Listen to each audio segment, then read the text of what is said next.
South for the winter. I never stay in one country for a long time. It gets boring. I like to move on, see new places, meet different people. It's a good life, most of the time.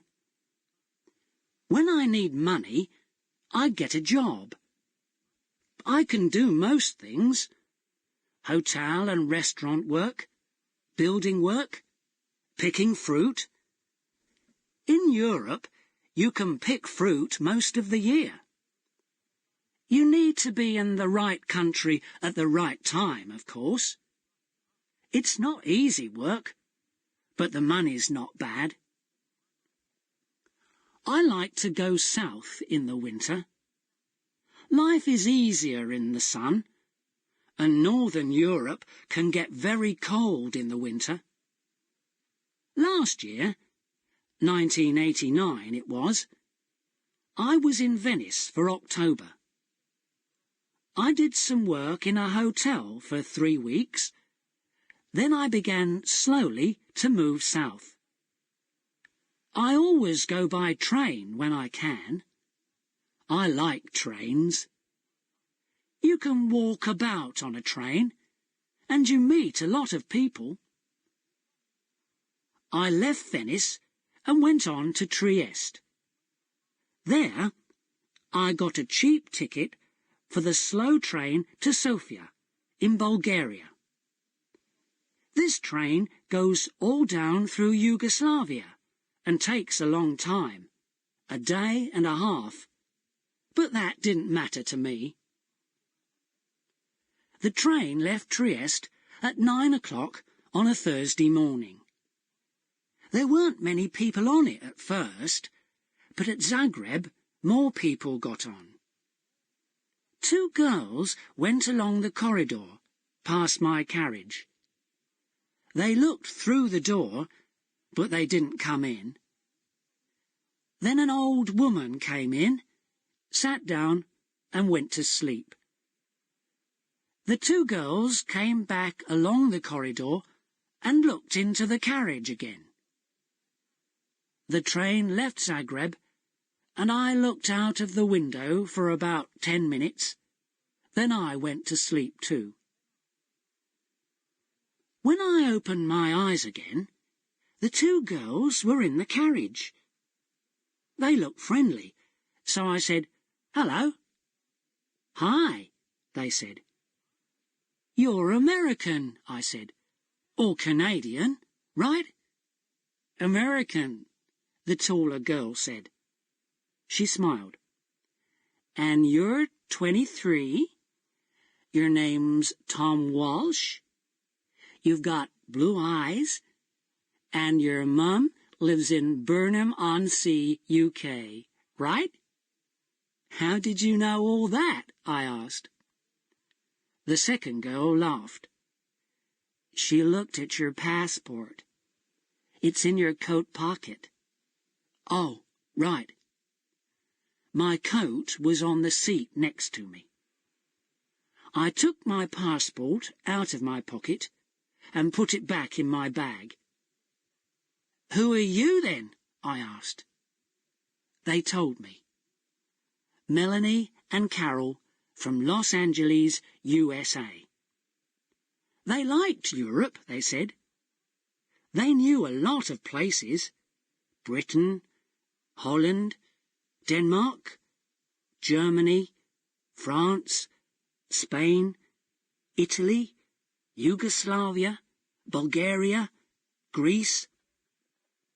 "I'm going to Bulgaria now," I said, "for about a month. Then I'm going south for the winter. Cyprus, or perhaps North Africa." "Oh, yes," they said. "We'll love Bulgaria. Sofia's a great town, wonderful." "What do you do about money?" I asked. "Well, you know," Carol smiled. "Sometimes we get a little job, this and that. But what about you?" "Yeah, come on," Melanie said. Tell us about you. Tom Walsh with the blue eyes and the mum in Burnham-on-Sea. What are you doing with your life, hey?" So I told them. They were nice girls. They were older than me, perhaps 27 or 28, but I liked them. We talked and laughed for hours. I told them a lot of stories about my life. Some of the stories were true, some weren't. But the girls laughed and said I was a great guy. I asked them about Bulgaria, because I didn't know the country. They knew Sofia well, they said. "Hey, Carol," Melanie said, "we're staying in Bela Palanka for a day or two, but let's go over to Sofia this weekend and meet Tom there. We can meet him on Saturday night at the Hotel Marmara." "Yeah, it's a good hotel," Carol told me. "Cheap, but good. What do you think, Tom?" "Great," I said. "Let's do that." The train was very slow. We got to Belgrade at 6 o'clock in the evening, and a lot of people got off. There were only me and the girls in the carriage then. The guard came and looked at our tickets and went away again. Carol looked at Melanie. "Hey, Mel," she said, "why don't you and Tom go along to the restaurant? I'm not hungry, and I want to sleep for an hour." Food's very expensive on the train," I said. "I haven't got much money just now.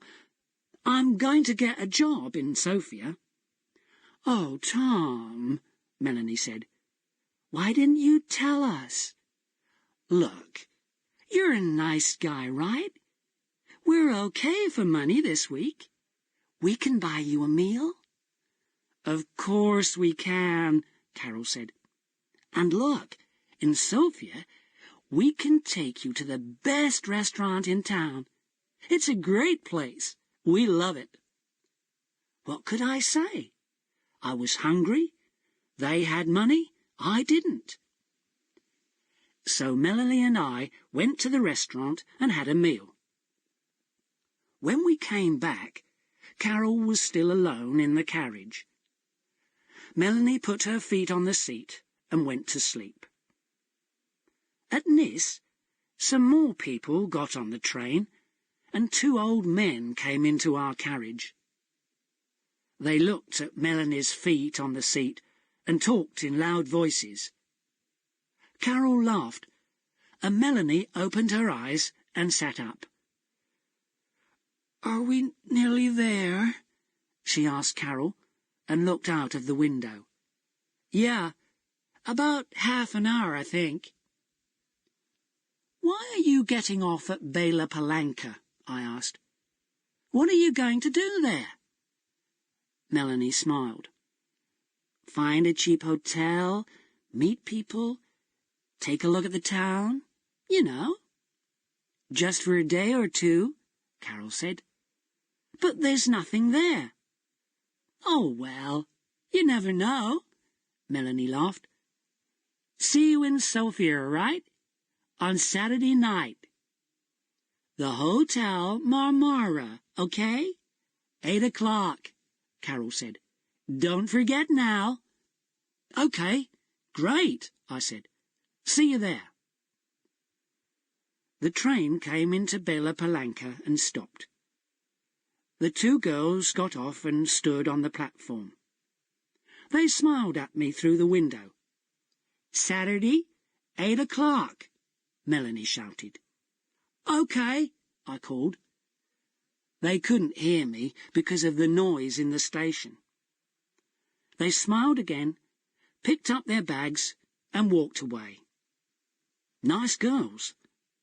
I'm going to have a great time in Sofia, I thought. The train left Yugoslavia and crossed into Bulgaria at 2 o'clock in the morning. Then the train stopped at some village. I don't remember the name. I ate an apple and looked out of the window. Suddenly, there were a lot of policemen on the train.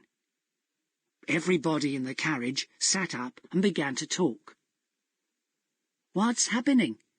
I said in Italian to the old man next to me. "I don't know," he said in bad Italian. "Perhaps they're looking for somebody.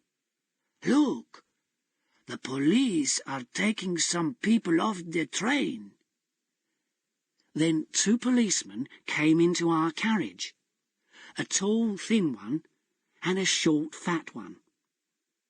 They looked at everybody carefully, and then they looked at me again. "Come with us, please," the fat policeman said in English. "What, me?" I said. "Why? What's the matter?" "And bring your bag with you," the tall policeman said. I began to ask a question, but policemen never like questions from young men with long hair. So I stayed quiet, picked up my bag, and went with them. In the station building there were a lot more policemen, and some people from the train. They were all young people, I saw. Some were afraid, some were bored. The police looked in everybody's bags, and then the people went back to the train. My 2 policemen took me to a table. "Your passport, please," the fat policeman said, "and open your bag." They looked at my passport, and I opened my bag. There was a young policewoman with red hair at the next table.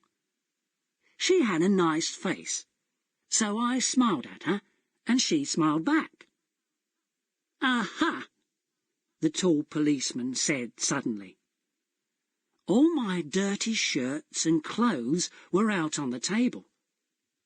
The policeman picked up my bag and turned it over.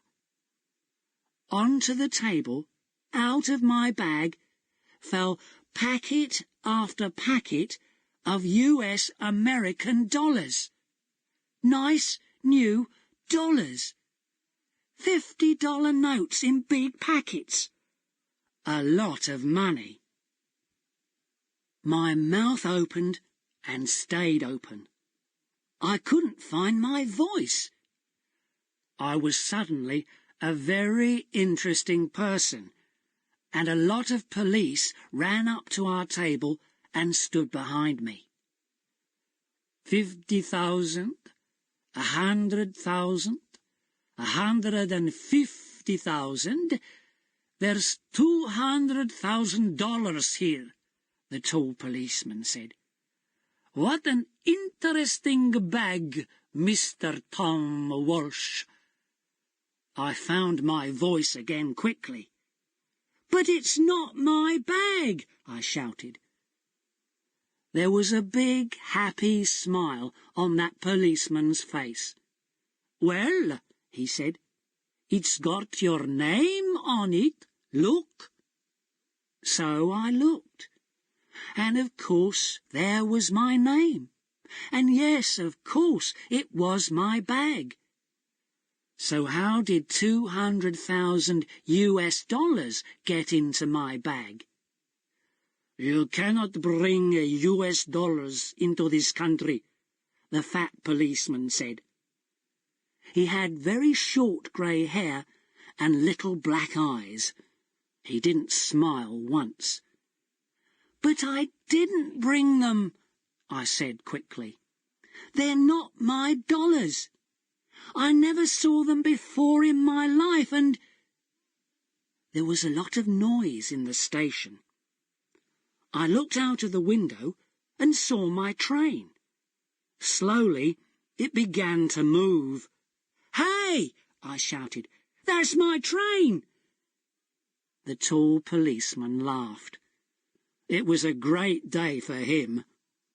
"Oh, no," he said. "You're not getting back on that train. You're staying here with us, in our beautiful country." He smiled happily. So, I never got to Sofia on Saturday. I was very unhappy about that. I wanted to have a little talk with Melanie and Carol. Ask them 1 or 2 questions, you know. "You're a nice guy, Tom. See you in Sofia, okay? Take you to the best restaurant in town. Yeah, great." And I never got down to Cyprus or North Africa that winter. Oh well, I live and learn. It's not an easy life in prison, but it's warm in winter, and the food's not bad. And I'm meeting some interesting people. There's a man from Georgia, USSR. Boris, his name is. He comes from a place by the Black Sea. He's a great guy. When we get out of here, he and I are going down to Australia. Brisbane, perhaps, or Sydney. Get a job on a ship. Start a new life. Yeah, next year's going to be okay.